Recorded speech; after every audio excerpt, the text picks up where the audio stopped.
Atxaldeon, berriz, eskerrik asko, berturatu zaten guztioi, egia esan poza da, enbeste jende ikustea, babesa ematen edo eta pixkat interesakin ez.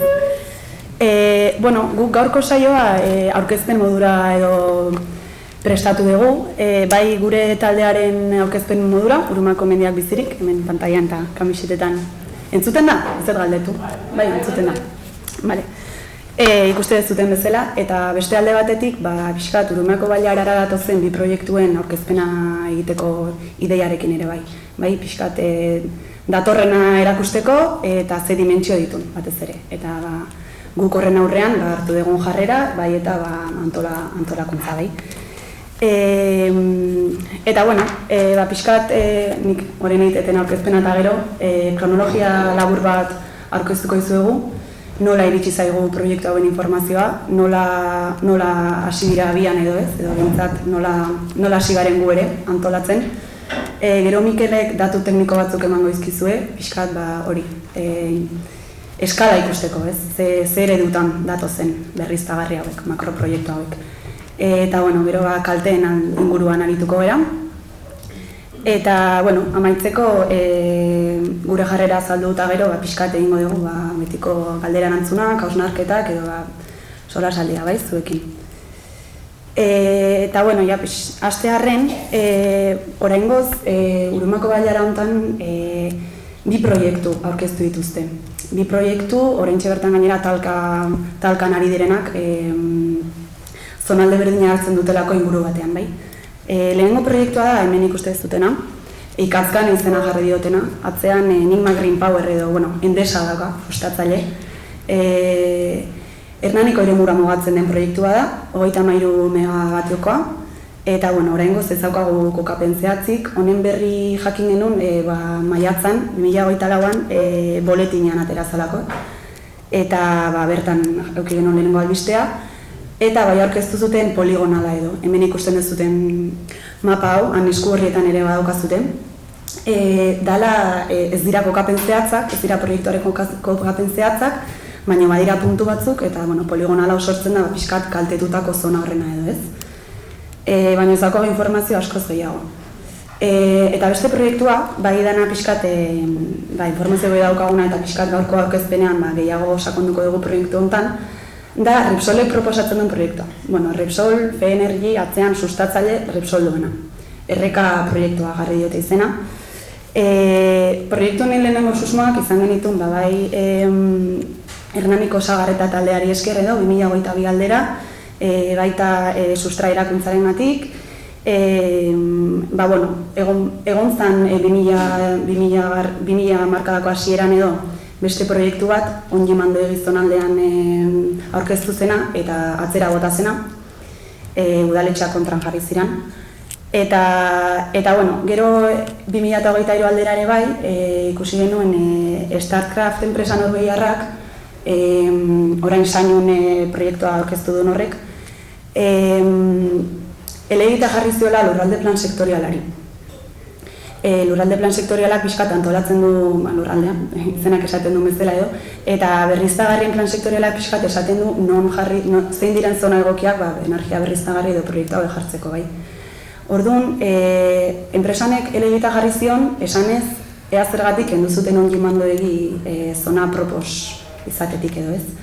Atera egin zuten, beraientzat zona proposa zela makroproiektu eliko bat edo jartzeko. Beraz horrek ere bai susmoak handitu zituen herrian. Eta gero zuzenean, 2024ko uztailean, azken udaran, FEnergyko ordezkariak zuzenean etorri zian Aranoko udaletxera. Enpresa bera etorri zan, Aranoko udaletxera proiektu aurkeztera. Eta pixkat herria erosi nahian edo, proiektua saltzera eta herria erostera ez. Esan ez pixkat loteria tokatu zaigula, eta konpentsazio bat emango digutela, zuzenean konpentsazioak eskainiz ez, frontoia tapatuko dutela, ikastola jarriko dutela, eta bar ez. Ara noizelako herri baten ikastola bat ez, ikuste zuen. Eta horrekin pixkat jakin genuen bazetorrela, egia zela, eta susmoak hortan egia zirela, hau da ez. Eta oraintxe bertan esan duten bezala, bai proiektu hauek talka egiten dute, eta elkarren artean lehian daude, Repsolen proiektuan ekartzen ditu Arano, Goizueta, Hernani, Oiartzun, Helduain, Kolurrak. Ez dakit, baten berastegi, bai. Eta justu Hernaniko zonalde hortan talka egiten dute. Hemen ikuste dituzue morekoak dira erosorgailuak, bai.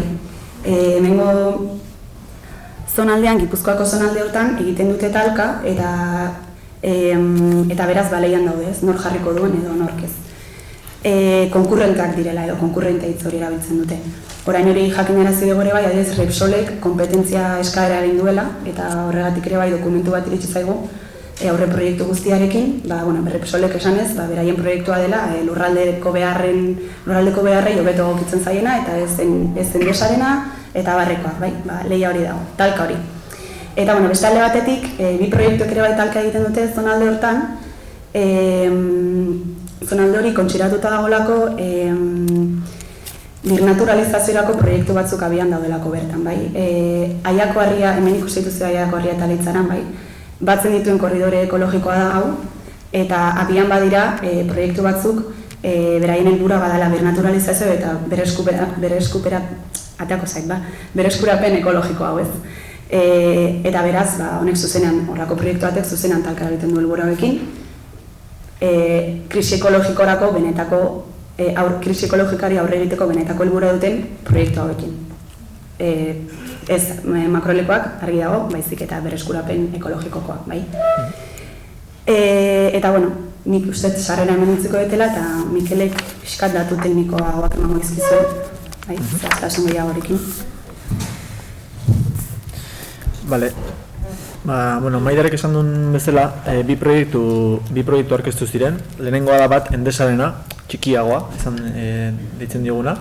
Hau dira, bost aerosorgailu 200 metrokoak, 200 metroko alturakoak. Hor dakazute, hor dabe irudi batzuk, pixkat ideia bat diteko ez. Atotxako torreak 76 metro omen ditu. Hau da, bikoitza baina gehiago. Hau da Atotxako torrea, beste horrenakoa, igual Donostiarrentzat ez da hain ezaguna, baina hori ez, 200 metro bainokoak. Eta 33 megabatioko potentzia da guztira, bosten artean. Proiektu honen inguruan ez dakago beste informazio, leheno esan duen bezala, publikatu zen, baina oraingoz hori bakarri dakago ez. Eta Repsolen proiektuaren inguruan badakagula informazio pixka gehiago. Hau da proiektu handiagoa dena, bestea baino, honek hartzen ditu 15 aerosorgailu, denak 200 metro ingurukoak. Bakoitza 7 megabatiorekin, 6 megabatiorekin, guztira 100 megabatioko volumena ez. Justo egun hauetan komunikabideetan atera dan bezala, dakago Euskal Herriko uste, edo EAko ez? Euskal Herriko eoliko proiektu handienaren mehatxua gainean ez.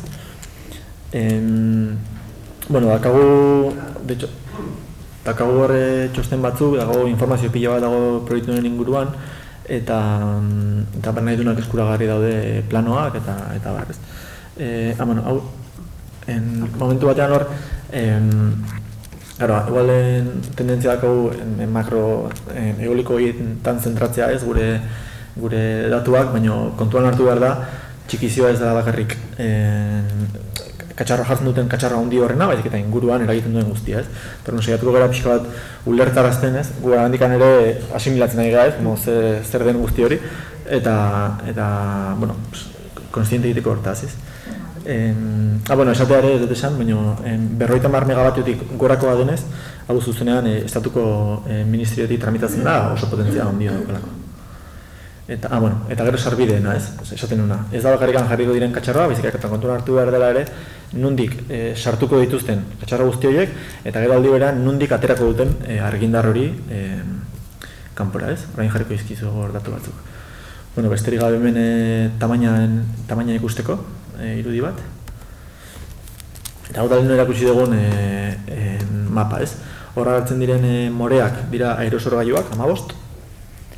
Ondoren gorri zagartzen dena da sarbidea, nondik sartuko lituzketen monstru hauek.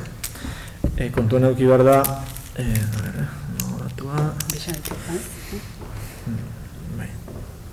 kontuan hartu behar da, besabitik handa, Urnietatik okerrez banago, kontuan hartu behar da horiek sartzeko direla 6 eta 8 metro zabaldeko pista berri batzuk eraikitzea ez. Hori da sarbidea. Ondoren 15 aerosorgailu, eta kontuan hartzea ere, aerosorgailu horien artean ere, kableado bat botako dutela. Orduan ez da bakarrik argazkietan ikusten ditugun zea horiek, baizik eta entramado guzti hori, ez? Eta gero puntu hori bakoitza, hori da goi tentsioko torrea, 78 torre, ateratzen direla aerosorgailuen erdian egongo den nola egiten zaila honi, azpiestazioari, azpiestazio hortatikan aterako den kableadu luze bat, joango dela zuzenean lotuta Oiartzuneko Arkale azpiestazioa, bale? Hoi dira gutxi da bera 21 kilometro, bai? 21 kilometrotan zehar 78 torre, bai? Kalkulatzen da gutxi da bera torre hauetako bakoitzak daukala 12 metro kubikoko hormigoizko zimentazioa, oza dira torre oso altuak, 30-40 metroko alturakoak.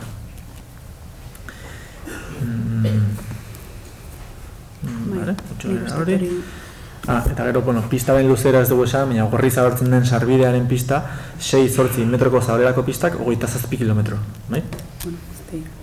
Bai, hori. Eta, behar danean hormigoia, aldapak estabilizatzeko eta hori guztiak. Bai. Pixkat kalteen inguruan hitz egiteko, hau dira guk analizatu ditugun eta garrantzitsuenak iruditu zaizkigun kalte batzuen laburpen bat, ez? Batez ere ikusi dugun eragin oso importantea izango da lur mugimendua. Eta karo, lehen osaten nuen berdina, ez? Lur mugimendua hitz egiterakoan kontuan hartu behar da ez bakarrik jarriko den aerosorgailua, eta hor atzean dagoen guztia, ez? 6-8 metroko pistak egiteko, pentsa, gainera, kontuan hartu, baiara hori ezagutzen dezutenak behintzat, baiara horrek ditune aldaba dira izugarriak. Eta irudikatu, 70 piku metroko pala bat sartzeko, kamioi horrek aldapa horietan, ze bide eraiki beharko dituzten. Hortik dago argazkin bat hemen, horrela egotzen dituzte pala hauek, 6-8 metroko pista bat zabaldu, pistarik ez dagoen lekuan, hori da txikizioa, ez. Gero bestea da, aerosorgailu bakoitzak ez da bakarrik ondoren bukatzen direnean hartuko duen zirkonferentzia hori, eta hori egiteko ere ondoan, kalkulatzen da gutxo da 6.000 metro garratuko lautada bat garbitu behar dela, edo txikitu behar dela, aerosorgailu hori jartzeko, bai? Orduan izango zen 6.000 metroko 15 horrelako lautada sortzea horgoian, ez?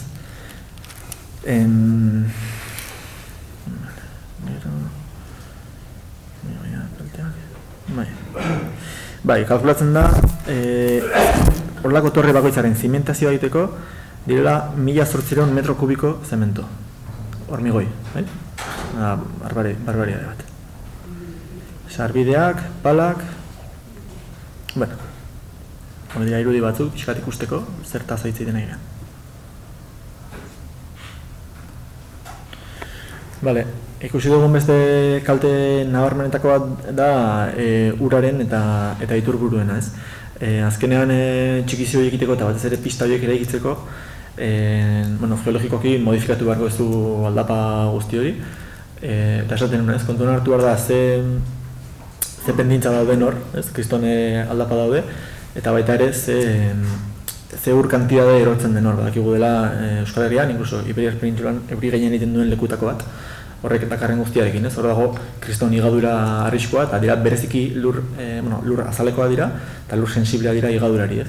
Orduan, horrelako pista batzuk egiteak malkarroietan monstruoiek igotzeko, horrek eragin dezakena da bastante handia, ez? Beste kalte bat ikusi duguna da ere bai, mendien industrializazio bat sortuko lukela, da atzera ezina den artifizializazio prozesu bastante bortitz bat. Kontuan eduki behar da lehenko gunean hemen bertan Aitziber Sarobek hitzaldian bertan aipatzen zuen, ez? Horrelako txikizioak egiten direnean natura leheneratzeaz hitz egiten da, baina ondoren natura leheneratzeko dauden presupuestoak izaten dira oso txikiak. Orduan oso mesfidatia gera, mesfidatia gara nahiko argi dakagu txikizio guzti egin ondoren enpresa hori inoiz ez dela arduratuko hor dauden katxarroiek kentzeaz. Eta horretik anitza egiten dugu, mendien industrializazio bat atzera bueltarik ez duena. Ze hori egingo da, baina ez dute inoiz kenduko ez. kontuan hartu behar da ere horrek ze kostubiko luken, hortik sartzea dago bat, baina hortik ateatzea, saber zein jarriko den gero hori ateratzen, eta hor egingo dituzten hormigoizko zimentazio horiek kentzen, hori da, ez dira jarriko inoiz hori egiten.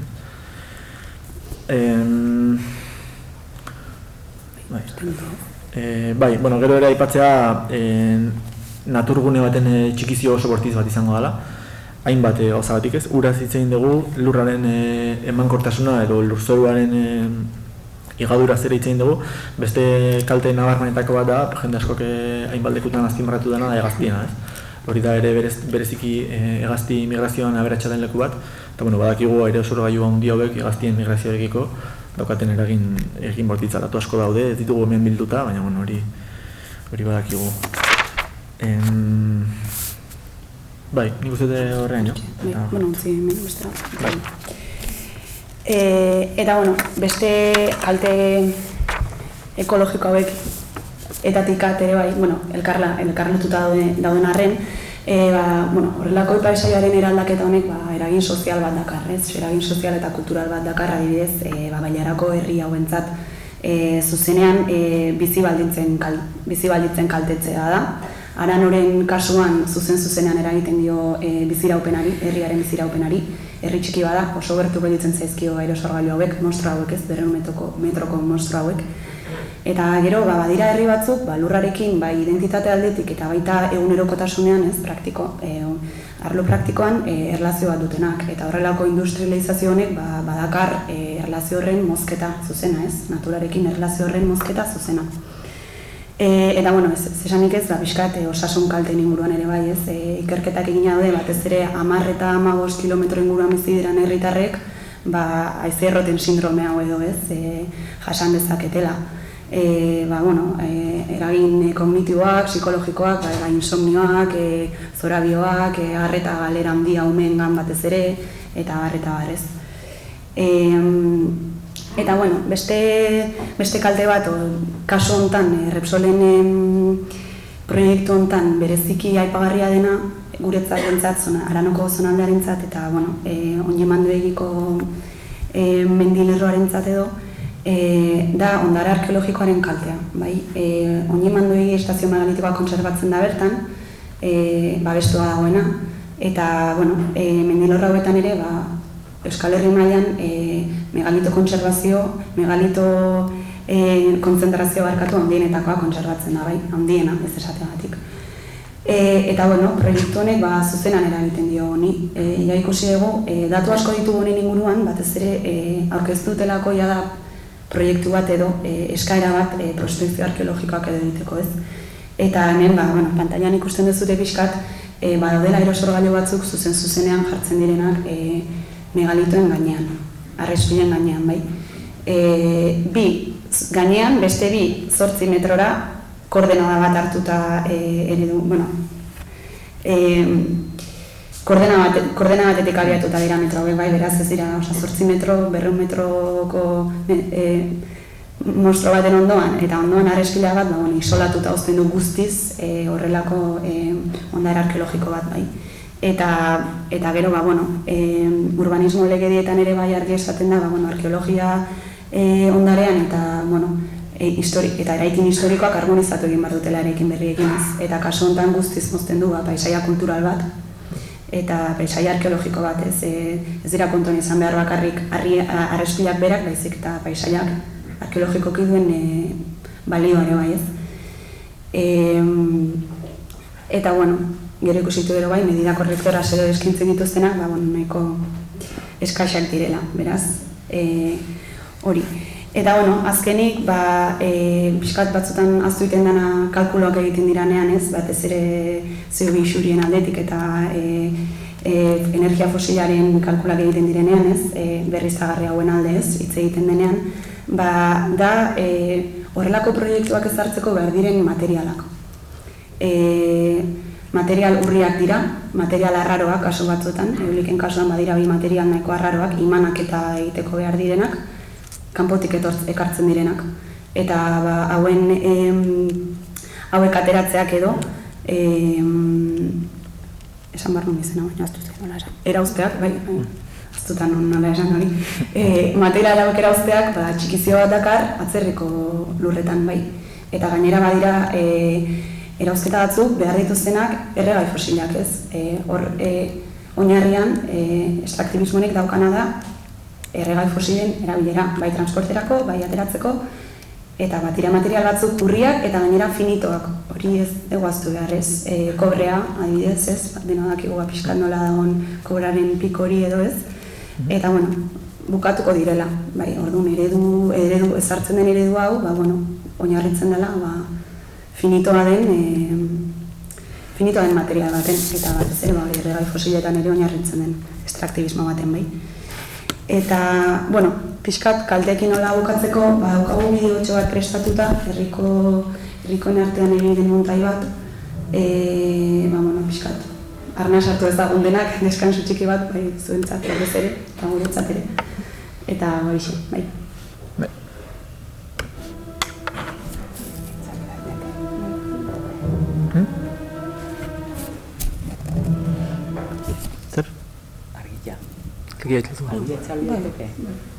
Ikusten da? Ikusten da.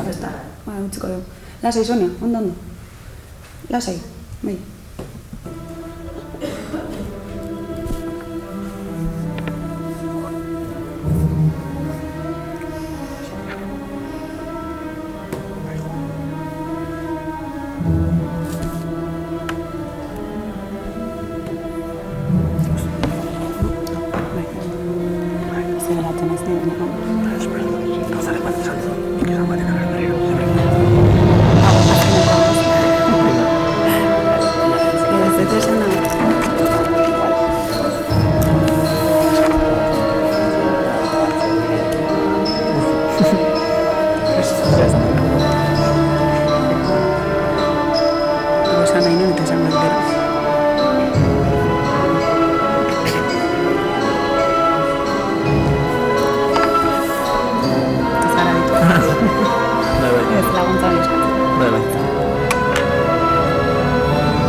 Bideo hori, herriko jende batekin du, ez, bideo hori. Eta, agertzen dira erudi batzuk, eta listo. Gure jarrera edo aipatu ditugu aipatu ditugu datu tekniko batzuk, eta aipatu dugu ere bai kalteen laburpen moduko bat, eta orain pixkat gatoz besterik gabe esatera herri ekimenaren jarrera edo nola labur biltzen den, ez? Azteko esan nahi dugu lehenengo gauza da guk kontsideratzen dugula hau ez dela energia trantsiziorako bide bat, edo ez dugula ikusten energia trantsizio real baterako aurrera pausoak ematen direnik hemen, ez? Azteko iruditzen zaigulako ez daukala zentzurik, orokorrean beraien argudio printzipala normalean izaten da deskarbonizazioa eta CO2-aren xurgatzean argudio bat, ez? Orduan guretzako alderebeskeri eta kontraesankorra da CO2 xurgatzeko eta ekonomiaren deskarbonizaziorako horrelako espazio eta eremu naturalak destrozatzetik hastea, ez? Hori da guretzako guk ikusten diogun kontraesan handienetariko bat, ez? Zen kontuan hartu behar da, batez ere CO2 hori, ez? Atmosferara gehiegi isurita daukagun CO2 hori absorbitu eta lurrera berriro sartuko, karbono hori berriro lurrera sartuko duena, justamente, direla Burumeako baiaran naturalizatzen ari diren justo espazio horiek, ez? Orduan guk hemen nabarmen ikusten duguna da trantsizio energetiko bat baino dela multinazional batzuen kapitala metatzeko beste ekimen berri bat, ez? Lehenago egon ziren energia fosilekin, erregai fosilekin, eta orain dator energia berriztagarrietara, baina plangintzak eta proposamenak ez dira inondik inora egiten, herritarren behar izanetik abiatuta, ez dira ez adostuak, ez dira ez kokatuak lekuan, ez? Dator kanpotik enpresa handi hau, eta plantatzen du monstro hori, kontuan hartu gabe, sikiera, gaina txapuzera dira, porque kontuan hartu gabe sikiera espazioan bertan gutxien kalte egingo lukeen lekuak edo, ez? Da dena, hori, nabarmen ikusten da planifikatu gabea, ondo pentsatu gabea eta kontrastatu gabea diren ekimena direla, ez? Esan bezala, helburutzat daukatela kapital hori metatzen jarraitzea, ez? Gero esatea ere bai, iritsi zaigula guri orain haranora, baina Euskal Herri osoan gertatzen ari den fenomeno dela, dakizuen bezala, inkluso Europako hegoaldeko herrialdeei gertatzen ari zaien fenomeno bat dela, ez Iberiar penintsulan ere josten ari dira, eta ikusten da badagoela estrategia bat, ez? Europako hegoaldeko herrialde horiek energia sortzeko etorkizun batean iparralderago dauden beste herrialde batzuk horrenitzeko, ez? Orduan Europa barruan ematen ari den kolonialismo extraktibista hori ari dela egikaritzen gure lurraldean gaur egun, ez? Gero, esatea ere, makroazpiegitura hauek datozela mozorratuta berde, garbi eta berriztagarri adjetiboekin, baina badaudela beste hainbat gauza ez direnak esaten eta guk gaur hemen azpimarratu nahi ditugula, ez? Baten baldeno aipatu dugu, baina gutxi gara bera, azteko esatea, azpiegitura handi hauek daukatela iraupen bat 20-25 urtekoa, ez? 20-25 urtekoa, eraman inbarratzen txikizio guzti hori da 20-25 urtetan, argindarra, energia elektrifikatua sortzeko, hortarako bakarrik, ez? 20-25 urte eta gainera gu dakigunagatik behintzat, gaur egun ez da sikiera existitzen azpiegitura guzti hauen ondoren eraikiten duten zabor hori berziklatzeko teknologiarik. Kontraesan puntu bat badu berziklagarria diren berriztagarria ditzen den teknologia hori ondoren ez eukitzea sortzen duten material hori berriro berziklatzeko modurik, ez? Denak ikusitugu irudiak nola juten diren, hartzen dituzte katxarroek, botatzen dituzte, enterratzen dituzte eta fuera, errefutsa izango dira, zela ez? Hori azteko. Gero aipatzeko ere bai, aparatu guzti hauen eraikuntzan eta instalazioan, instalazioan eta inkluso hauek lortzeko behar diren materialetan, batez ere erabiltzen den energia erregai fosiletan oinarritutakoa dela, ez? Erregai fosilak behar dituzu bai ala bai, makroazpiegitura guzti hauek egiteko, ez? Orduan, hori kontuan hartzea. agian egia izan daiteke, eta hori hainbat ikerlarik adierazti dut, ez? Egia izan daitekeela da, bizitza ziklo guztia hartuta, etorkizunean CO2 kantitatea gutxitzen duela, hori izan daiteke, ez? Baina esan behar da, CO2 isuri handiak sortzen dituztela mostro hauek. Baina batez ere esan behar dena da, azpiegitura hauek askoz ere inpaktu handiagoa daukatela material estrakzioari dagokionean, bai? Aparatu hauek dira, ez bakarrik material mota asko behar dituztela, bateriak, nolabaitzen dira, turbina, dazkate nolabait oso komplexua dira, teknologia berri eta oso potente bezala saltzen dira, baina oso komplexua dira materiali dagokionez, ez? Orduan, munduan zehar barrikatuta dauden leku askotako material askoren beharra daukate, ez? Eta horrek eragiten du izugarrizko txikizioa gainera hegoalderago edo pobretutako, ez guk pobretutu lehenagotikan pobretuta genuzkan lekuetan, ez? Horratikan esaten dugu fenomeno honek indartzen duela neoestraktibismo koloniala esaten dugu, ez? Hau da, guk behar dugun gure energia garbiarentzako beste herrialde batzutan gaitasun ekonomiko gutxiago daukaten herrialde horietara joeten gera, hango materialak hartu eta guk hemen energia garbi, berriztagarri eta hori eukitzeko, ez? Eta bueno, aipatzea ere lehen Maiderrek esan du, baina ez diogu esanka ez dugu ikusten, betianik, azkeneko urteetan askotan entzun dugu gauza bat dela finitoa den mundu batean, zezentzu dauka materialak infinitoak izango dira bezala jokatzeak, ez? Hori da, petrolioarekin edo gasarekin edo beti entzun izan duguna, ez? Zezentzu dauka, balin badakigu bukatuko dela, hortan oinarritzeak, ez? Honek ez du, energia berriztagarri hauek ez dute aldaketari ekartzen honetan. Simplemente erregai fosila guztien dira eta goaz beste mineral batzutara, baina badakigu kobrea bukatuko dela, badakigu hemen dauden mineral arraro goitako pila bat bukatuko dira lehenago edo beranduago, ez? Orduan, zezentzu dauka, txikitzeak hori guztia, badakigunean energia mota hori lehenago edo beranduago bukatuko dela, da pixkat luzatzea, ez? Kolapso energetiko hori, 20 urte gehiago luzatzea, eta luzatzen dugun bitartean, bakagun ondare natural gutxia eta zigortua, areketa gehiago txikitzea, ez? Hori da, lehen esate genuen alderebeskeria, ez?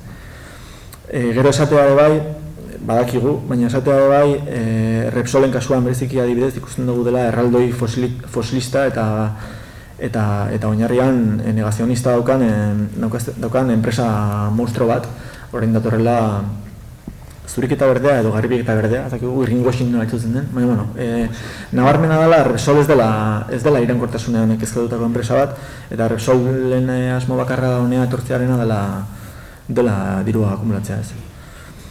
Eta gero, aipatu dugu ere, baina azpimarratzea ere, horrelako proiektu hauek erantzuten diotela bakarrik behar dugun energia elektrifikatuari, dela behar dugun energiaren parte txiki bat, bai? Eta orduan kontutan eduki behar dugula halako proiektu makro hauek ez diotela erantzuten benetan ondorengo urteetan edukiko dugun erronka nagusiari dela erregai fosilen amaitzeari, ez? Orduan ari gara esaten elektrifikazioa egin behar dela, baina oraindik ez dago oso argi elektrifikazio hori nola ingo dugun eta hori ez. Planteatzen direla soluzio totala bezala, baina guri ez gara jarri hortan eta ere da askotan egozten digutena, ez? Egozten digute, ja, baina arduan zer? Gu ez gara jarri oraintxe bertan ez dakogu denborarik eta ez gara jarri herrialde bezala eredu berri bat planteatzeko hortan. Guk oso argi dakaguna da hau ez dela bidea eta hau nola denen hartan gelditu inbar degula eta gero beste bide batzuk eraiki beharko direla. Baina hau behintzat nabarmena badela goeankean tiro bat ematea bezala, ez. Esatea ere bai, plataforma edo herri ekimen honen bultzada nagusia hasten da Aranon, batez ere Aranoren gainean erortzen delako proiektu hobiteko asmoa, ez? Eta Aranoko jende batek benetan arduraz hartzen du eta hasten da ekimen hau egiten, informatzen eta bar. Ondoren Aranoko jende honi batzen zaizkio Ereñozu, Hernani eta Oizutako jendea.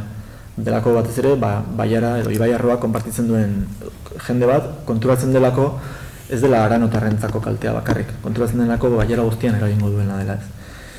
Ondoren ere, ikusita batez ere azkeneko planoen irudi hauek, ez? Nondik sortuko dituzten kamioiak, nondik aterako duten argindarra, inguruetako menditatik nahiko gertu geratzen diren herri batzuk ere hasten dira galdetzen eta hasten dira pixkat implikazio keinu batzuk egiten, ez? Urnieta, Berastegi, Helduain, ez?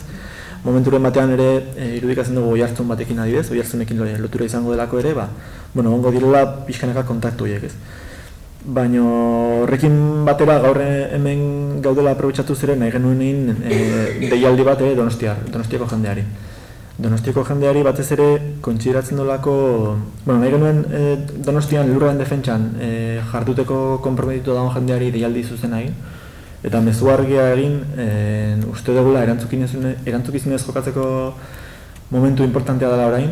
Proiektu txikitzaile hau dator Arano gainean, baina ez da Aran hori bakarrik eragingo dion zerbait. Ze ondoren leno kaltetan aipatu ditugun hainbat gauza ez, baina berdegunen importantzia, bioonizasuna importantzia, ibai arro osasuntsu bat eukitzean importantzia hori ikutzen digu Arano harrei, baina Donostiarrei ere bai ez.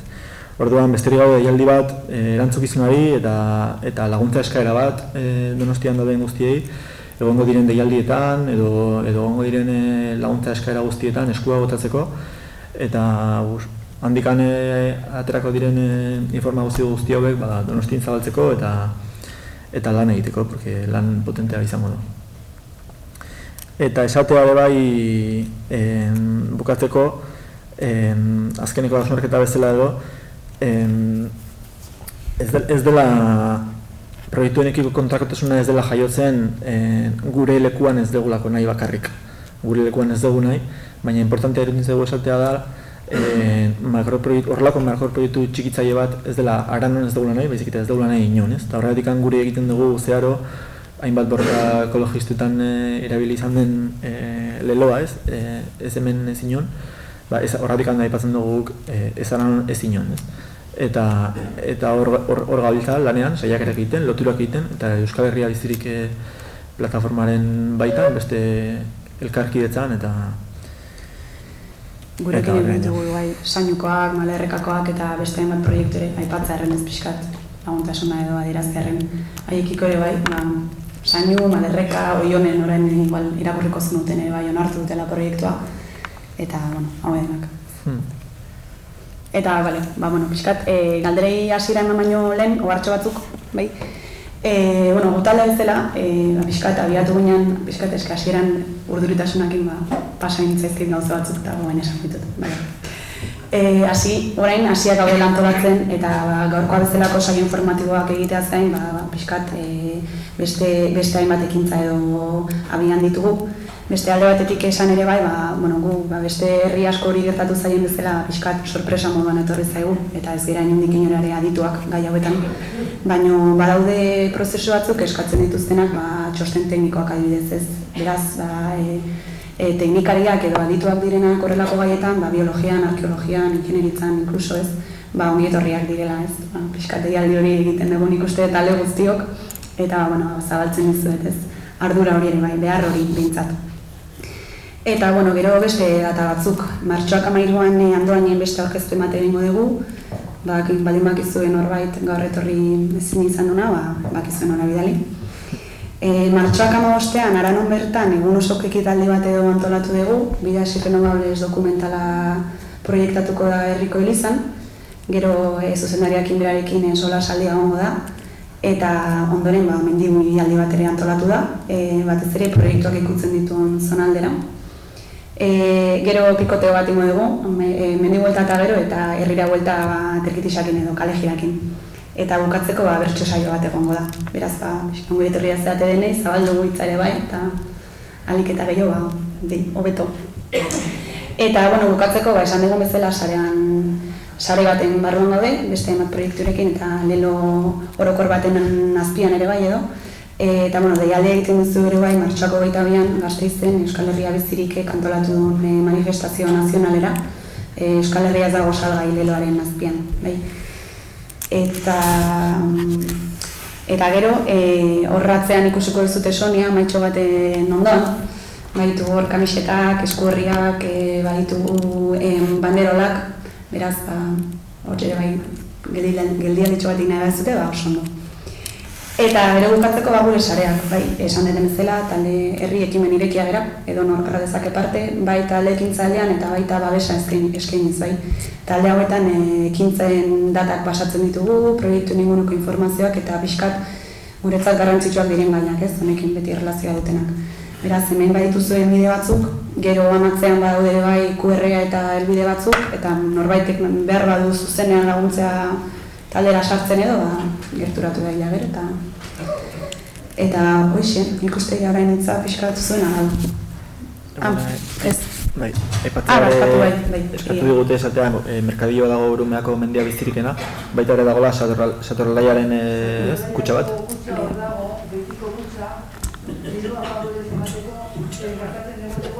Kutxa.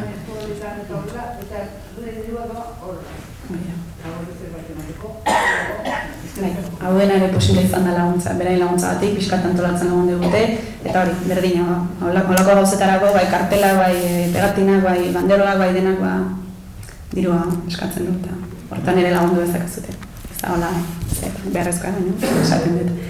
Eta gero, Martxoko 22an, bai aztu zain, Martxoko 22ko manifestazioak gunkeuk autobusa antolatuko dugu bai. Segurazki Hernanetik edo Donostiatik aterako da, eta kanaletatik bidaleko dugu ordua, eta non izango dan bai. Segurazki aterako dira autobus gehiago, baina jakin dezazuela guk ere antolatuko dugula bat. Eta orain bai, hitza eskatzena da.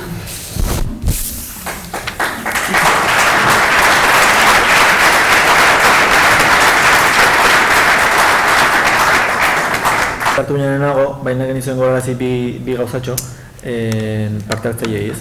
Lehenengo, bakoitzak hausnartu bezala nondik hitz egiten duen, nondik hitz egiten duen eta zer privilegiotik hitz egiten duen. Orduan, mesedez, saiatu dadila hitzartzeak neurtzen, hitzartzen aldala laburrak egiten, gero espazioa usteko beste jende bati ere hitz egiteko, bale? Ere mesedez, elkarren artean eztabaida balego edo, saiatzea ere pixkat tono lasai batean eta gero lasai batean eman daitea eztabaida, bale? Besterik gabe. Hitzartzeak hartuko ditugu eta momenturen batean ikusten balin badegu gehiagi balin badejoa ere saiatuko gara mozten edo dena dako. Hori.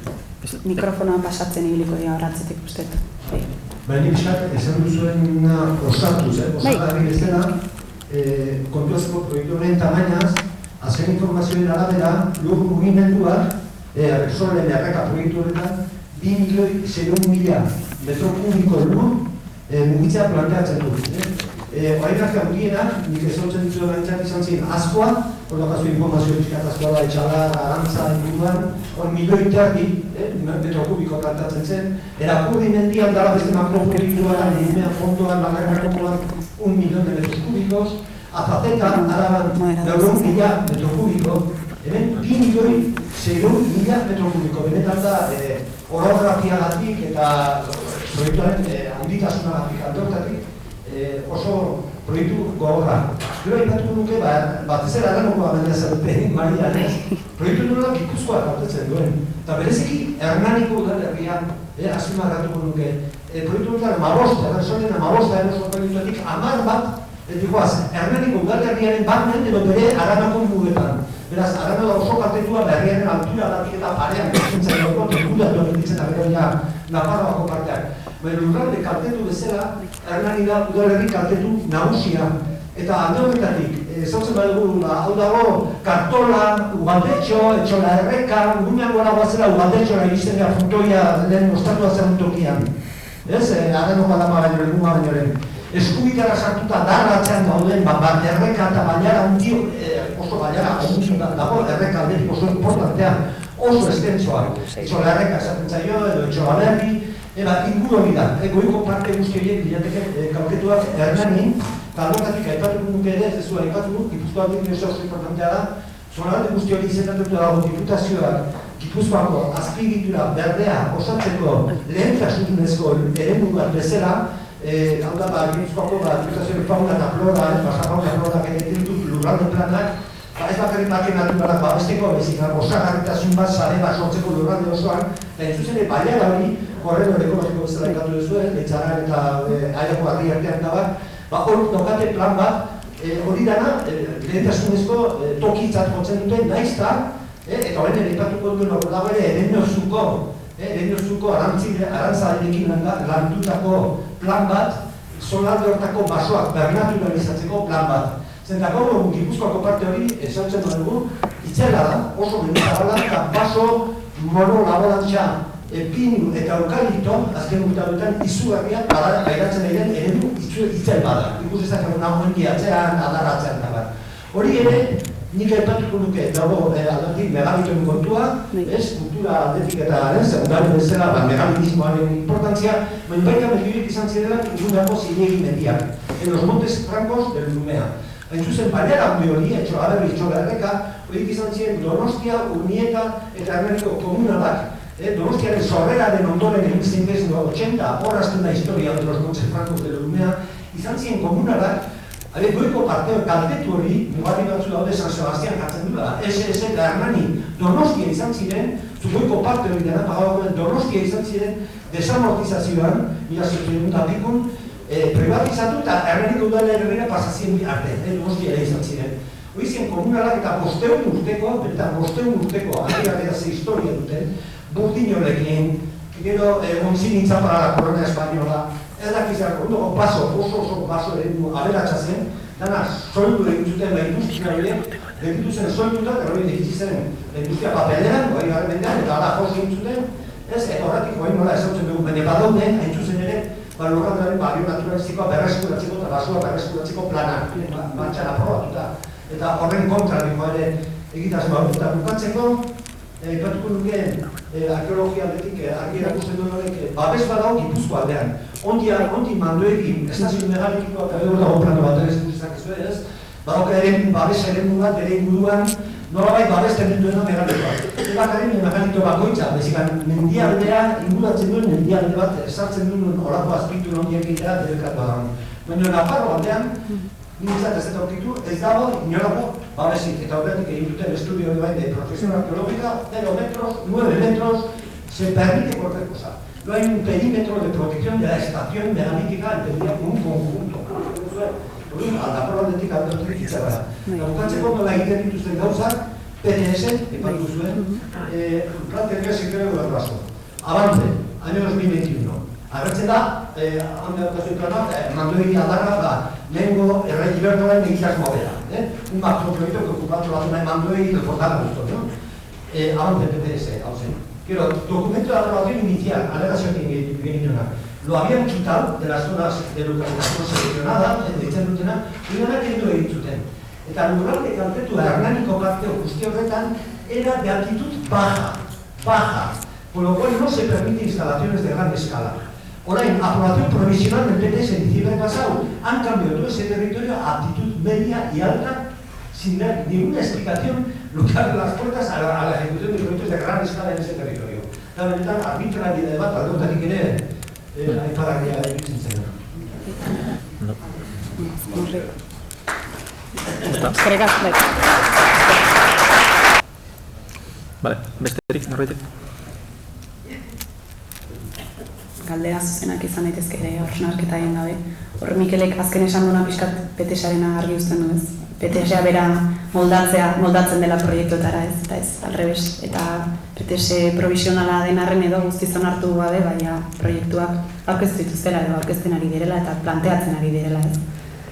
Horrek argi uzten du ez dela lurraldearen beharretara egokitzen. Eta lurraldeak hartu dezaken dimentsioetara. Bat igual alternatiba edo hori, baina desazkundenta zigo litzen dut ez. Zeta zaila, 20 urteko zera da, txantxuidu bat, engainatzen egiten komuntuntu edo. Mikrofona negozu. Ez, esaten nuen alternatiba, eske beraien agendan atzetik gabiltzat. Asunto baina urteak pasatu dira, igual 15 urte izan pixka bat korriente hori desazkundea, dekadimiento hori. Kusi horrean ze egiten ari, zertarako egiten dugun gauzak. Enbeste kotxeen txikizio, eta gero 20 urteko zera. Da, baina, gainifa bada. Zuzan, gero bota, gorten, ez zigit bota. Eskubida da bete, aldatzen dute lan nahi da zegite, bere eskutan gara. Orduan pixkat ikusi gara dugu, esaten daren hauete egunai, da txoriak eta beste, baina ez dugu horako sistema puta hori.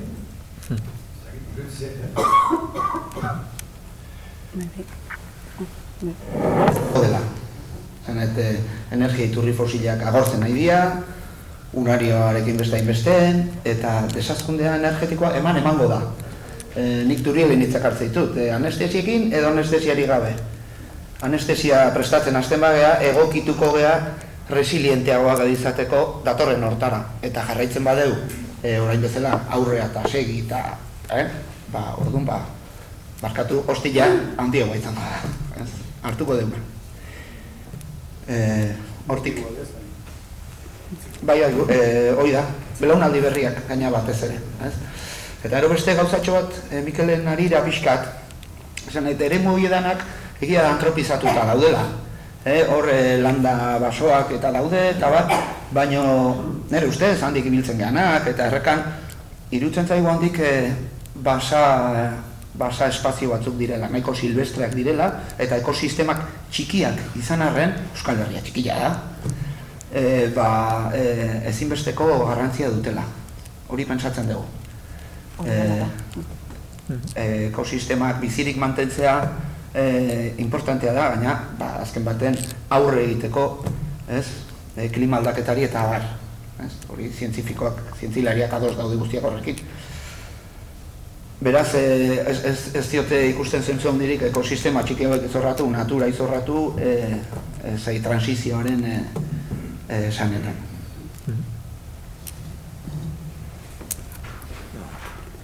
Ez duen azalpen guztien gatiz, nik hartuta niokan, baina nola xeretasun ez duen ezagutzen proiektua, eta emantu xeretasun bello, eta ni horreko nire nintzen bideaz Irrenovables. Dana iguala da. Eta esan hausnarketa berdinen bideozeko, batzuk igual dituko zer berriz.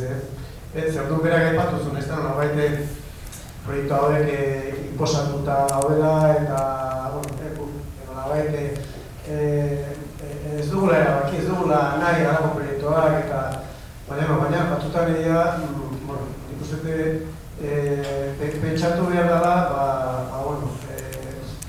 proiektu hauek daudela lotuta, gure bizimoduarekin, oain trantsizio ekologiko horretan ordezkatu nahi da, erregai fosil guztiak elektrizitatearekin, beraz behar dugu, gero eta gehiago behar dugu, elektrizitatea gehiago.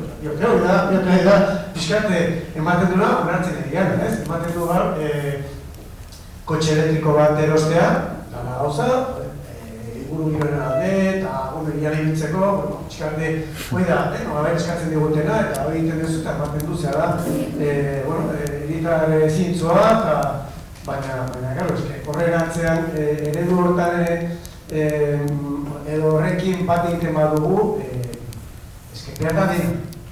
Eta horrekin lotuta, gero, ikusteko, alako proiektu bat ze txikizia da, azaldu duzuen bezala, zenbat milioi metro kubiko eta mugitu behar dira, eta horren dimensioa, nobera, ez dakit, ubertu haizut ondo Euskal Herriko handiena, 1 megabat, eta 1 megabat ez zen.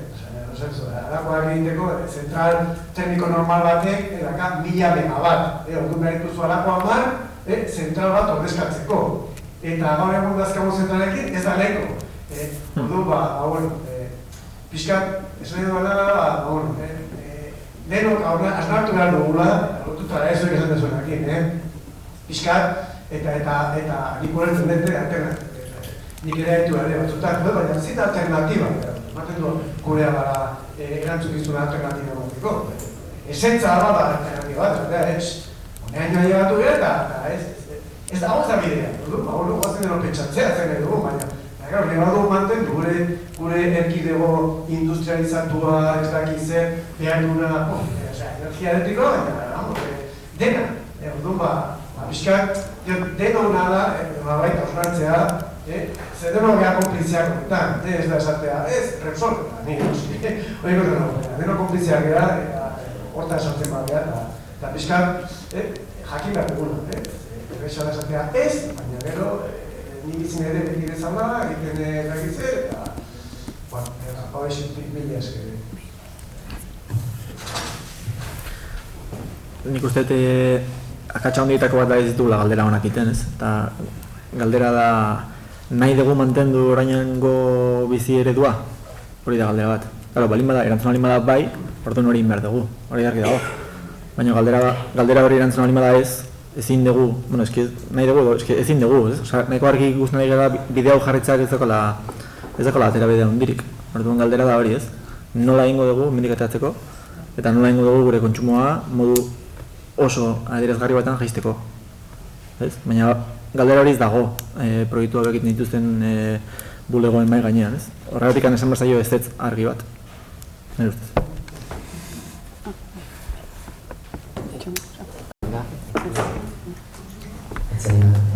Ez, komentario horren arira eta itzien duzuen horren arira nik ikusten dut deno gure gainean bakarrik gure gizartearen arazo bat badela baino ez zaigula espazio ematen arazo honei irtenbidea emateko hausnarketa egiteko. Orduan nonbait nik irakurketa bat egiten dut, hau da, dakagu arazo bat gizarte aurreratua bezala, entre comillas aurreratua, eta guk emango dizuegu konponbidea, hau da konponbidea. Eta esaten baduzue konponbide hori ez duzuela nahi, ez zaude aldaketaren alde, ez zaudete. Ez, orduan, hor trampa bat bezala ikusten du nik, eta trampa honek ez du bidea libre uzten kontra egiteko, bai? Askotan aitu behar izan dugu, aituko dugu ere bai, baina ez zaudete transizioaren alde edo, ez? Edo ez duzue gai fosiliekin bukatu nahi edo, ez? Eta orduan, ba hoxe, gauza batek ez du kentzen bestia, eta nonbait honen seinale bat pasaizu txiki bat kontatuko dut, orain dela urte batzuk Saharako kanpamentutan ondotako lagun batek kontatu zidan, hango neska batek galdera bat egin omen zion, eta esan zion ¿es verdad que ustedes descargan el agua potable? Eta orduan, nire laguna gelditu zen hola pentsako eta bai, egia da. Ez da, esan nahi dut honekin igual, konturatu gabe, baditugula ohitura batzuk edo hausnarketa hortatikan nahiko urruti. Orduan nik uste dut, horra iritsi baino leheno igual baditugula beste lan batzuk egiteko, ez? Eta hau dena aipatzen dut, erakusteko gu ez gaudela berriztagarrien kontra, edo gu gaude berriztagarri modelo honen kontra. Hori da bakarrik komentatu nahi nuena. Hor dago lehenago bat. Hor dago lehenago bat. Euromaz. Uste dute, bai. Bale, ez dute spoilerra handia egin nahi eranon bota behar baldin baduzu berriz dokumentala, baina da, bi informazio niretzat oso deigarriak izan zirenak, eta uste dut merezi duela aipatzea, nola, iruzur hau desmontatzeko ere, ez?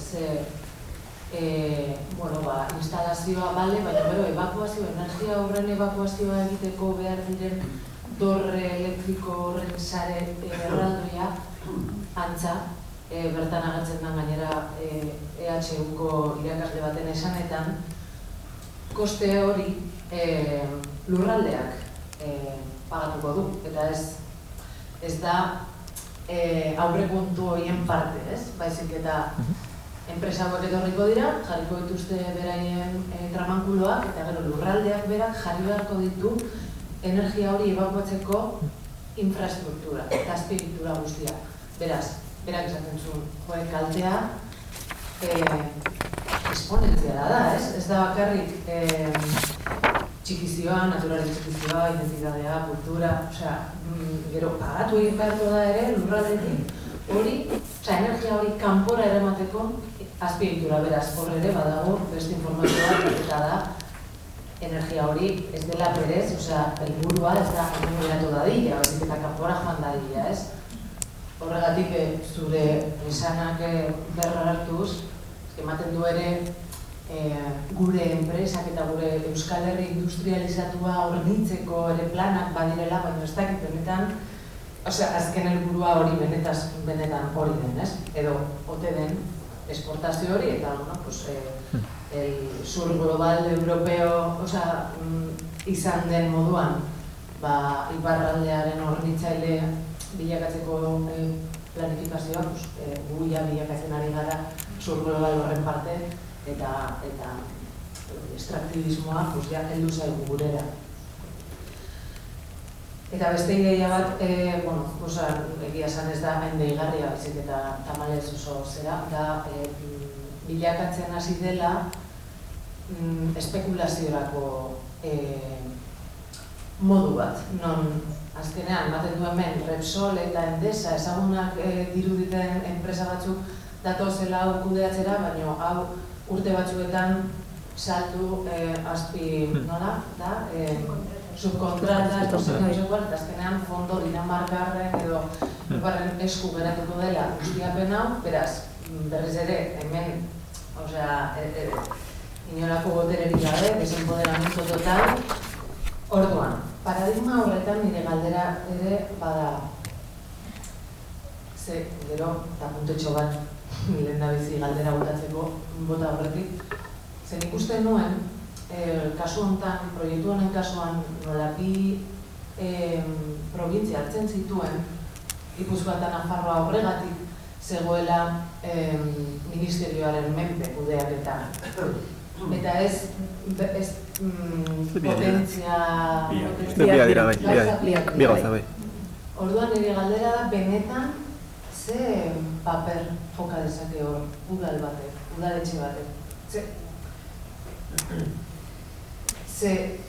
Ni beste kontu batzuengatik ere lotuta egon naiz, Bizkaiko mehatxaldeako mugimendu batetara, auzo mugimendu batetara, Petronorren kontra hainbat eta hainbat urtez ibili dena, eta justu aurreko gunean hau aipatzen, ministerioaren menpeko erabaki bat izango zela, eta esan zidan, akaso igual hobe. Ze ministerioetik hainbat proiektu atzera botatzen ari dira, eta igual Euskal Herritik daukagun gobernuaren koloreagatik edo, denei baietz ematen ari zaik. Orduan nire galdera hori bi horiek dira. Ze zuen balorazioa zein da ministerioaren esku geratzearekin kudeaketa hau, antecedenteak ikusita edo positiboa otera, edo ez. Eta benetan udaletxeek orduan paradigma honetan ze paper daukate, eta beraz gu ere. Eta azken azpi galdera, ze nola bota duzun ere deialdia esateko arkeologoak, denen beharra dagoela txosten hauek egiteko, txosten hauek benetan, konsideratu egiten dira. Egin behar dira, baina gero tranpapia bat daude plan deialdia bota ez txostenak aurkeztu, baina eta azken momentu publikatu egiten da EPEA eta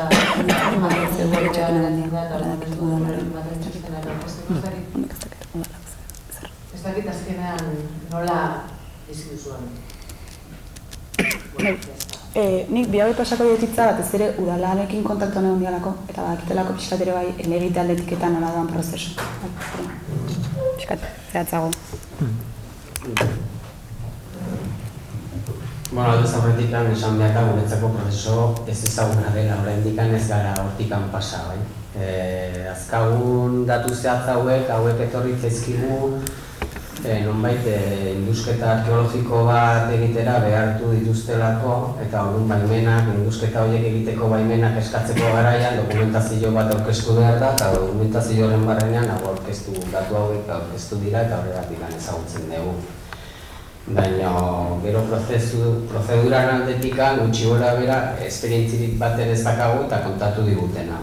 Orduan txosten horiek garrantzitsua dieno ez fase baten, fase desberdinak omen daude kontra egiteko, hasteko esan behar da manifestazio soziala edo ez dugu ematen, baina baduela bere garrantzia, orduan oraingoz gure lan handiena hori da, ez? Hau dena zabaltzea eta protesta ekintzak eta antolatzia.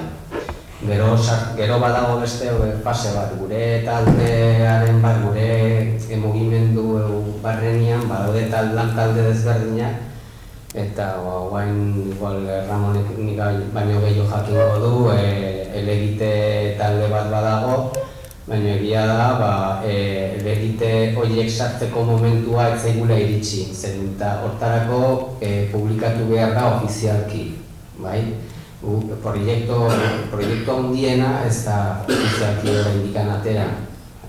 Orduan guretzako ere sufritzeko esperientzi bat izango da. Hori alde batetik eta beste galdera, azpintza izan galdera irudizu. Udalek, bai, bueno,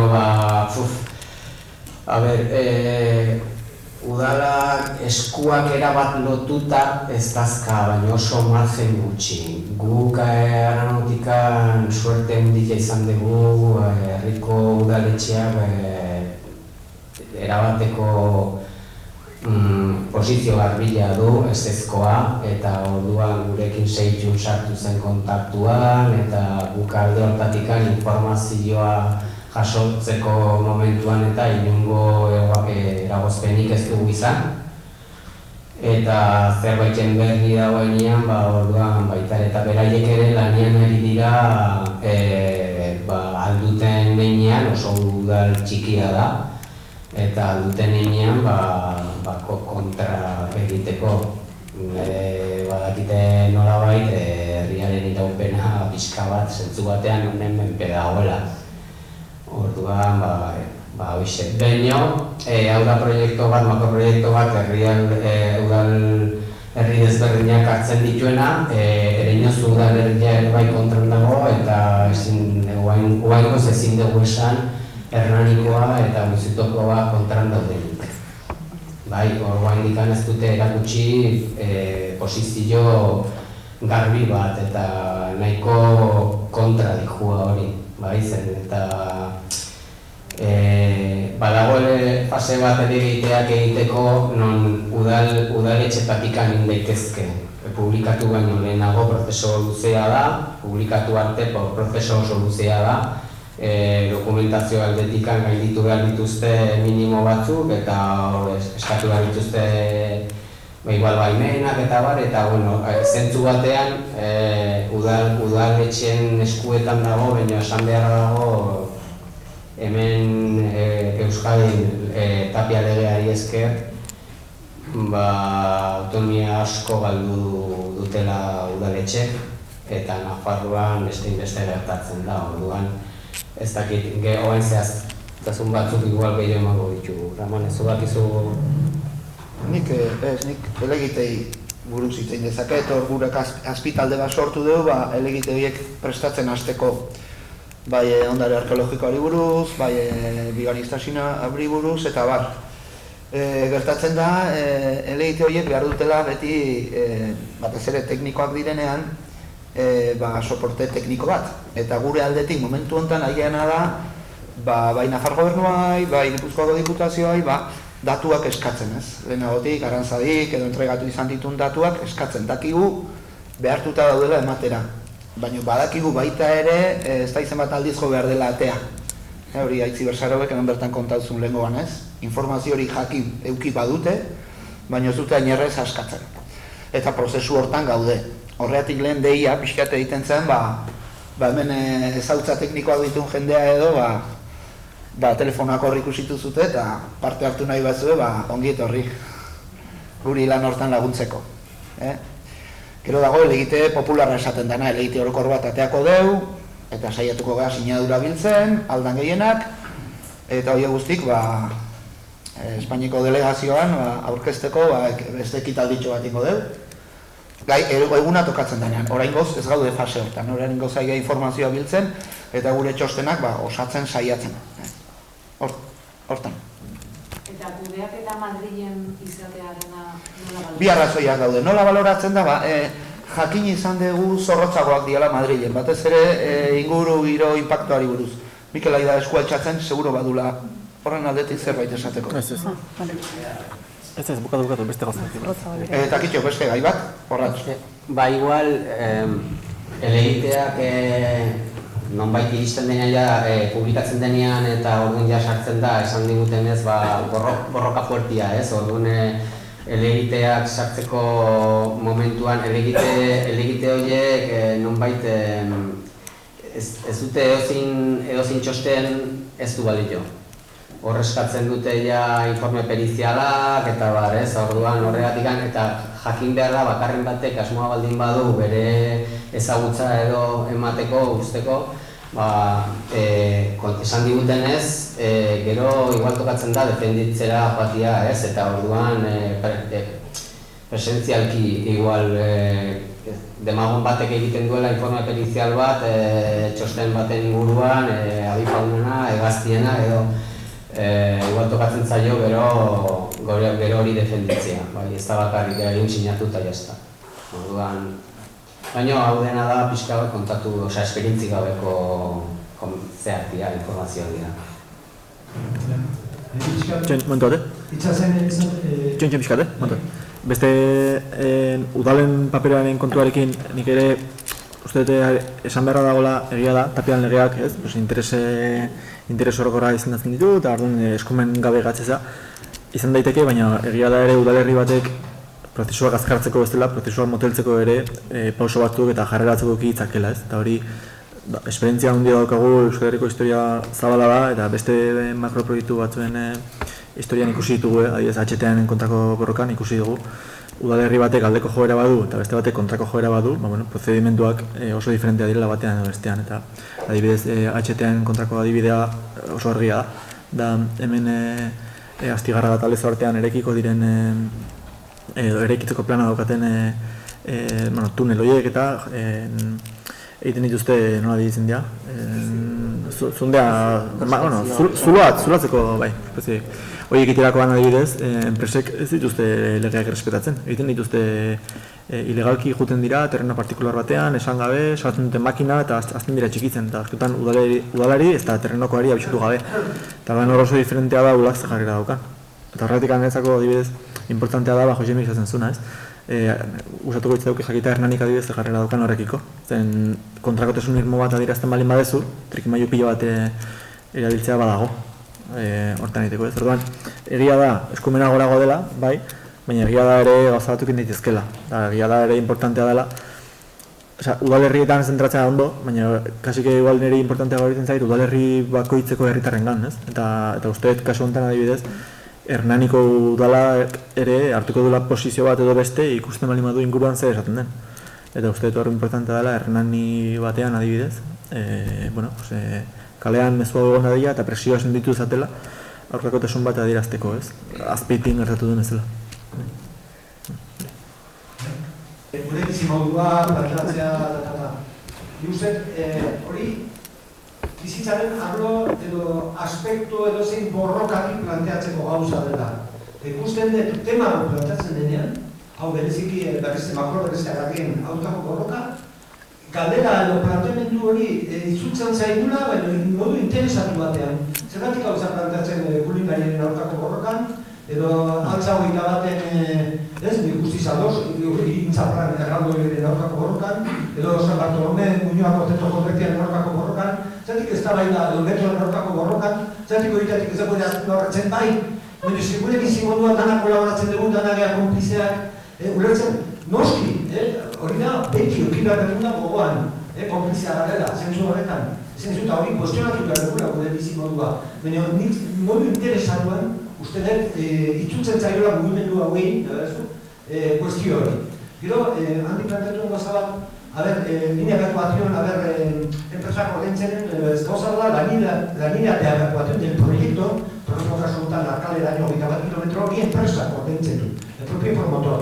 Pero gauza da, que con todo el sistema eléctrico y todas estas operaciones de centrales eólicas fotovoltaicas, o en baterías, o negocio de almacenamiento y tal, gorro sare elektrikoak jada ez du ematen. ez du ematen eta bueno, están denegando, por ejemplo, en estos casos, un montón de permisos de conexión a promotores eólicos, porque no hay una saturación de la red existente. También para el año 2030 el gobierno español ya está planteando un plan de decenas de miles de millones de euros para reforzar nuevos anillos de alta tensión, nuevas subestaciones, y aumentar terriblemente todo el sistema eléctrico para poder absorber toda esta historia. Eta hori bai va a cargo del contribuyente, ese macroplan bai. Eta hau lotzen da con la última. Hau da, transizio energetiko baina korporatiboa esaten da. La transición energética corporativa, vinculada a esas grandes redes, a todo ese sistema eléctrico, eta horren barruan txertatzen da makroproiektuan oinarritutako transizio eredu hau. Eta enpresa hundien inbertsioak eta sistema elektriko guzti hori. Bestea gauza bada, eta errotik berezik beharko genuke, herrietan, eta sortzen diren ekimen autogestio energia lokalagoa komunitarioki eskuratzeko autosufizientzia maila handi bat, Aranon bertan, hasieran goitzen hasi zinetenak, argia eta aldea uste dut, sortu zinetela, primera energetiko bat ez, entzuzen sortzeko asmoarekin entarri urte. Zentu beste, baina guztiz berezideak dira. Gauz, ekimen horrelakoak, herriko diplomatikoa, beste eskala batzeko, berrizarriak, baina hori, eskala lokal komunitarika, estos macroproiektu izan dituzten ekosistema, guztiz berezik behar dira. Entzutena? Bai. Bueno, behitu, nik ikusten dut hemen, bakarrik negozio.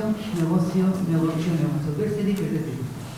Ni ekologia, ni ekologia, horregatik nik esan dute makroeoliko ez eta mikroeoliko ere eta ez du nahi ezer. Así de claro, osea, argi eta garbi. Dana da negozio. Atzo, bidago renovables ikusteko, apizatu, hau da, negozio ja, berrogei urte pasata, pentsatuta dago, eta hor daude, eta hau bukatzen ganean este negozio, lortuko dute zerbait, igual gutxi, nahi dute baino gutxigo, gero beste zerbait ateatzen da. Dime artifiziala, los tapiceros, eta horrelako. Eta nik uste, borrokatu behar da al fondo del asunto, pixkat al fondo. Horregatik, nik pentsatu dut, igual erosiko dut uremeako mendietan pentsatu dut ez. Uremeako mendietan makroeolikos eta mikroeolikos eta ez dut nahi ez zer. Behar dut, denbora asko urte batzu, 20 edo ez dakit zenbat, hau pentsatzeko, hori jakitzeko, eta gero ikusiko dugu zer behar dugu eta zer nahi dugu. Eta zer gizarte behar dugu hori egiteko. Gero gure kapitalismoarekin ez dugu asko lortuko.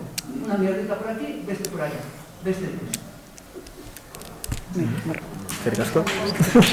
Lan edeba gatik, eta, ni bakarrik gehitu nahi nuen gauza bat, hortaz hitz egiten ez dalako, baina nintzako oso importante da.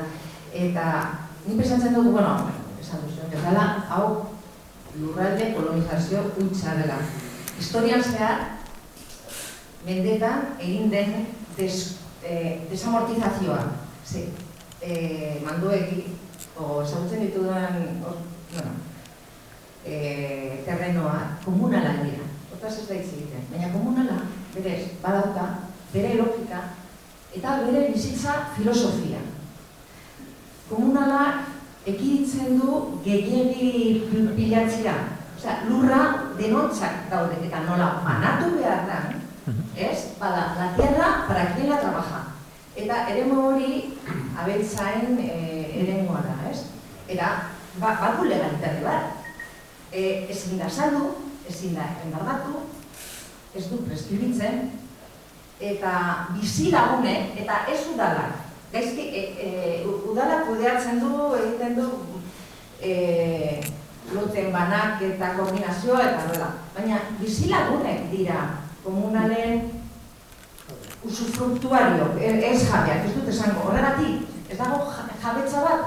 Orduan, bukatzen da, benetan, modelo antropologiko batekin. Eta gainetik pasatzen dute, baina ez gara posible. Ondare, indusketa biologika eta ez da, baina hau da, ondare antropologikoa, oso garrantzitsua da. Legalki hortik ez da nola mantendu nahi den, hortik nola defendatu nahi den. Baina da, la tierra amaldurra da, eta janaria bai nekazaritza eta abeltzaintzatik ateratzen da. Gu, korrika goaz, baina dirua ez dugu jango.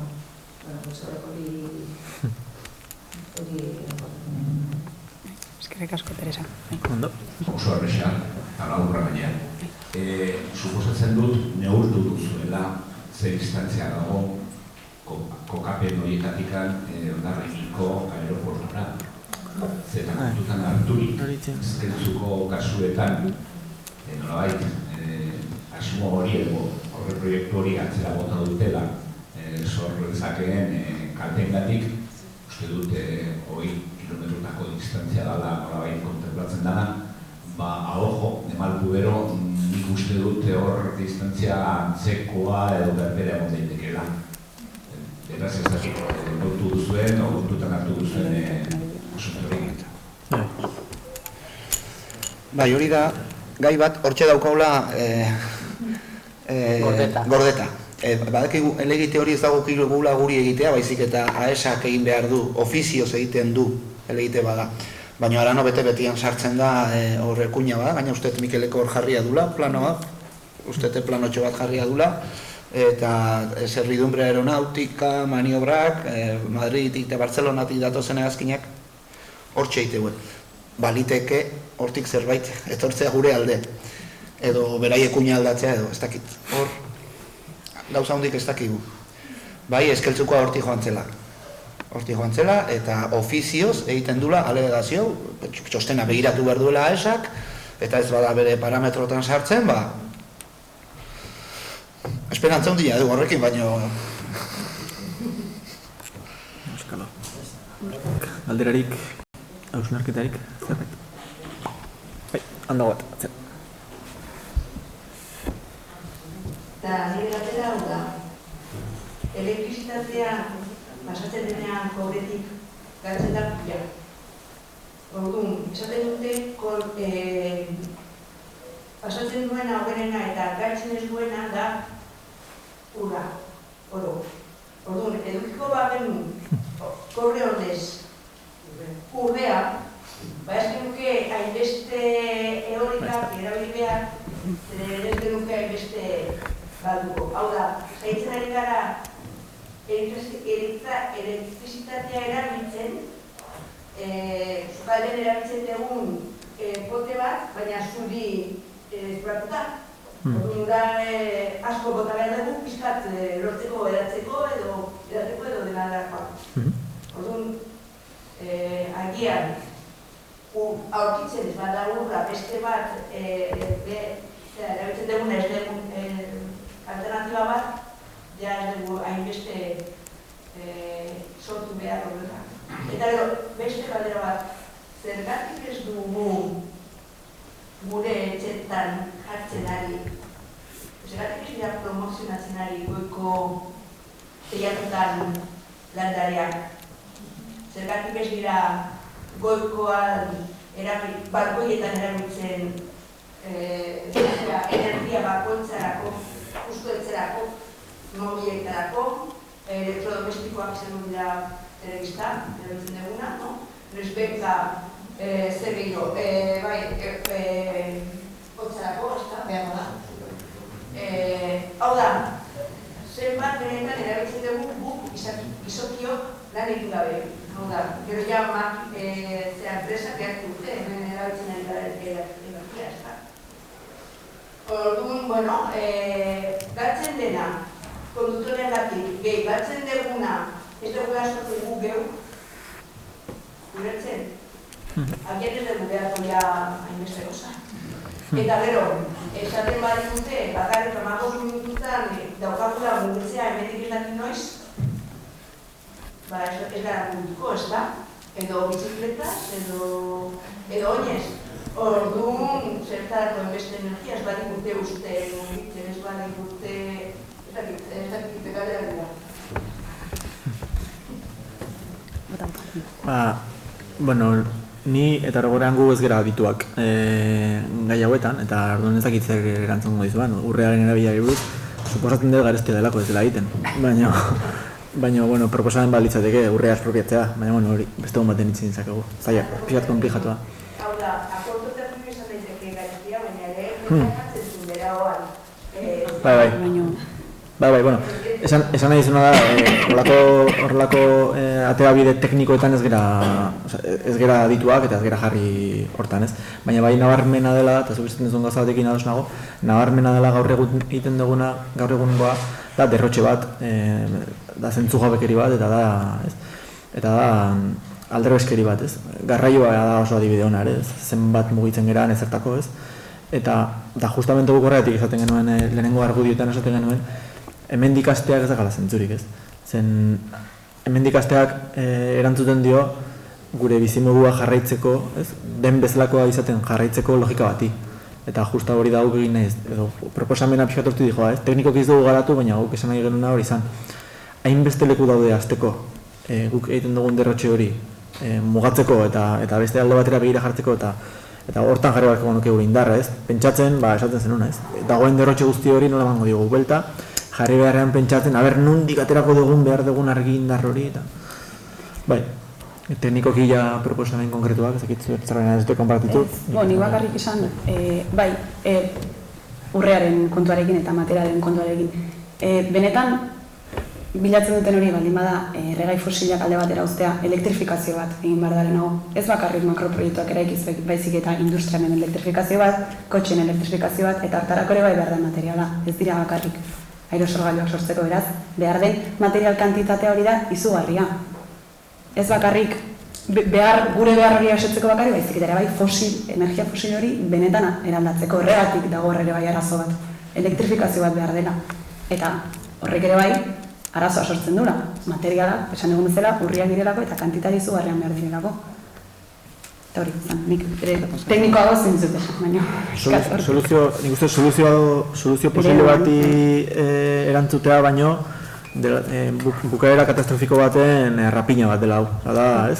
Dena esatzen joa, ez dugu ikusten nondik altera, dirua eman digute ontako, horrek botako dugu eta txikituko dugu, eta horregatik iruditzen zego guri importantea dela hau gelditzea.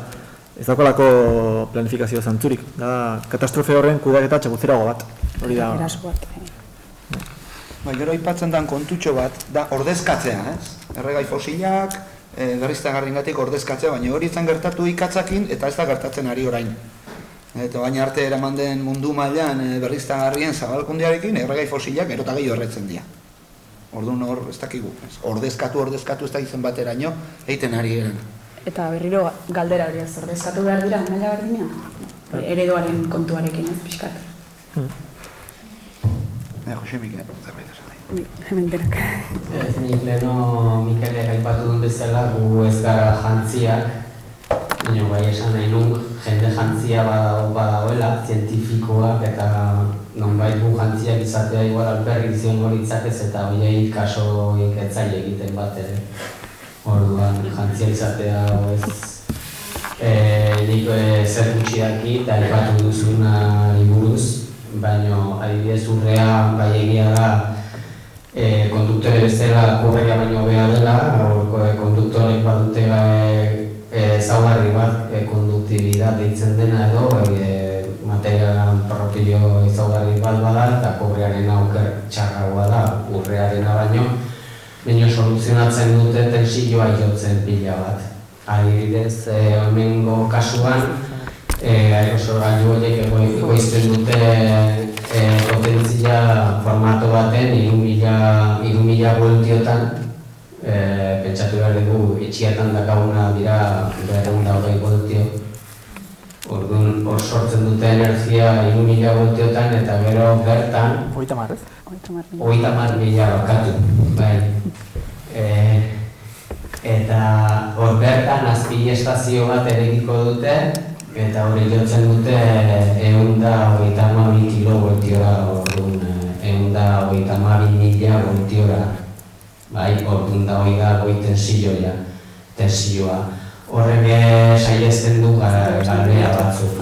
Baina egia da, kontraesan bat badagoela gehiagi jakin gabe, baldin badakigu, gutxi dakigunok, baldin badakigu sarean bertan, garraio horretan energiko kopuru bat galtzen dela, zergatik proiektatzen dituzte kilometroak eta kilometroak. Zergatik ez dute planteatzen beste eredu bat non energia bertan sortu eta bertan konsumitzen dena. Baina badakiten ikasorik ez bazai egiten pentsa guri ez. Hoxe esan nahi. Ez dutela pentsatu nahi. Hortzen zaiola eta horrengo dugu eta ez da. Ez zai egiten gaina kriminalizatu iten dira.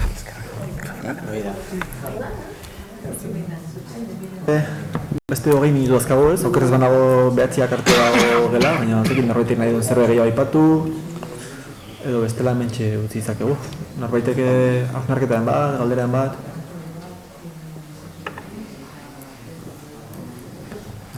Eta beste data bala, erabiltzen duten mekanismoa, zorraren mekanismoa da. Horrekin nahi dira, giro egola bat da, apart, giro entzatzeko. Azkenean hori aspaldi hasi izan, ez? Independentzia ikarek koloniak edo independentzia txiko, eta partzen eta kapitala guain gu ere hor barruan sartu dira. Industria dena merkantzia, eskubidea da, azterpea eskubidea izango ditzake, kotxea ez, eta informazioeko guen esaten, zer dian guretzako eskubideak, minimoak zer dian bizitzeko, eta gero hortik arrea esan.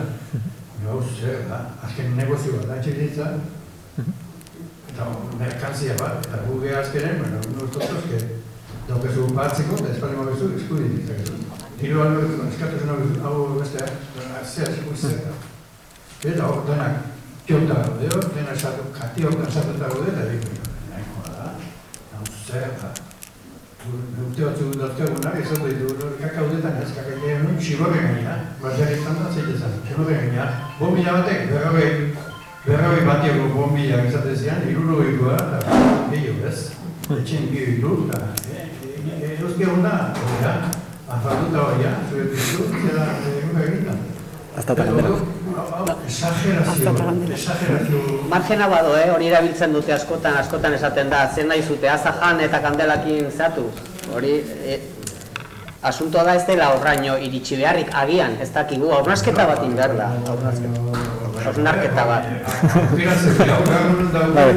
Ondo banantuzio, nik beti esatzen, nik sozialeko nahi bakitzatako, lapurtu dago guztian, ordaintzeko, bueltan emateko.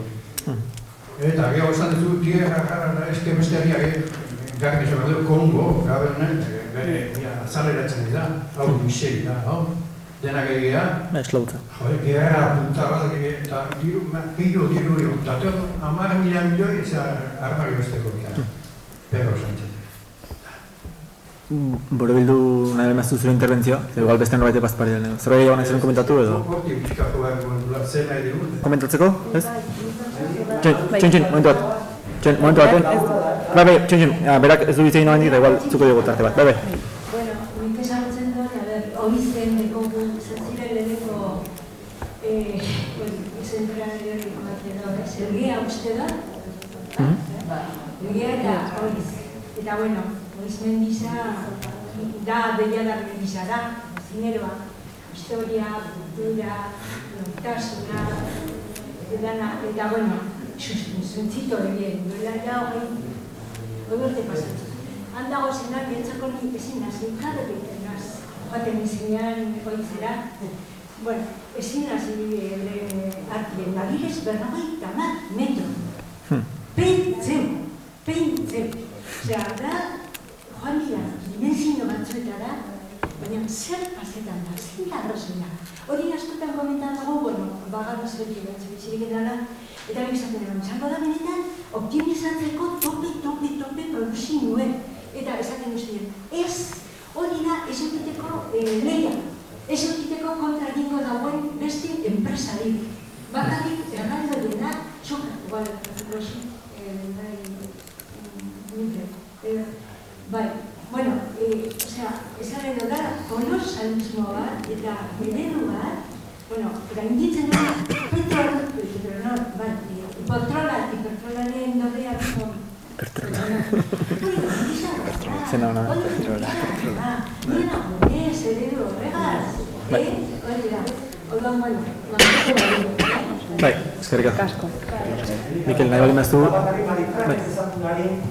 Ni zalantza hori badet, zer dizu, alternatiben kontuarekin. Ni zero, eta lemoen ere zinean, eta ni beti oso reiteratiboa nahi zontan. Eredua funtzionatzen dugu. Ez kokapena. Netza kokapena oso importantea da, oso esanguratsuak dira. Eredu, makro eredua. Orain, benetan, proposamen alternatiboak, sistema energetikoa, beste modu batean antolatzeko proposamena batin badaude, comunitarioak, que supone un menor consumo de energía, por supuesto, más comunitaria, más autogestionada, porque tecnología horrek ematen ditu aukera diferenteak, y la gran industria está imponiendo su modelo. Ahora, por ejemplo, la estrategia Guipúzcoa de sostener energética Guipúzcoa 2050, presentada por Asensio en el año 2021, irakurtzeko komentatzen dizuet. Por ejemplo, autoeléctricoa esaten dituen gauza batzutan ez nago bate ados. Pero habla de un modelo para Guipúzcoa que tiene que ser basado en pequeña escala, descartando la gran escala claramente, desde la comunidad durante egokitzen, eta hitz egiten ditu konzeptu oso interesante batzutaz. Orduan izan ere proposamena balaude eraldatzaileak, transformatzaileak, nire ustez piston indarra ematen digutela ere bai. Eta zentu hortan, txalatzen baten dut, baina esan denak ni microeólica, ni realmente hay propuestas energéticas de alternativas transformadoras de modelo, ustedes piston indarra ematen digutela eta interesanteak izan daitezkela, ez? Zalantzen baten dit ere, baina nik edo lapentzatzen dut, uste. Ez dira aukatu da, bueno, que son transformadoras, realmente no el 20% de participación en el negocio de Repsol que están pretendiendo aún negociar, por ejemplo, la ley de transición energética. La ley de transición energética aprobada por todos los partidos plantea un mínimo de 20% que tiene que ofrecer a las empresas y pymes de la comarca la empresa, pero dentro de su modelo. El 20% es como previo a la OPEP. O sea, porque la OPEP antes también es ofrecían 15% las grandes empresas occidentales. Mikel, izten joan bezaz, ¿vale? Hori ez, baina modelo transformatzaileak bai. Ondo. Ba, nahi genuen igual itxiera bat egin, simplemente gogoraraziko ditugu berriro dauden data eta ekitaldi esanguratsu batzuk, eta printzipioz bukatuko dugu honekin. Bai, anik berrik, bai. Ba, bueno, leheno esaneten berdina, bai. Martxoak 13an ondoaineko aurkezpena, martxoak 15an Aranon Bideas Renovables eta egun guztiko ekitaldi hau, bai. Eta martxako 22an manifestazio nazionala Gasteizen, bai. Horrela deialdia egiten dugu. Eta iritsiko zaizu informazioa autobusaren inguruan. Eta larunbata da martxako 22, bai. Eta hortxe, hemen utziko dugu, mi esker berriro, etorri zatenen.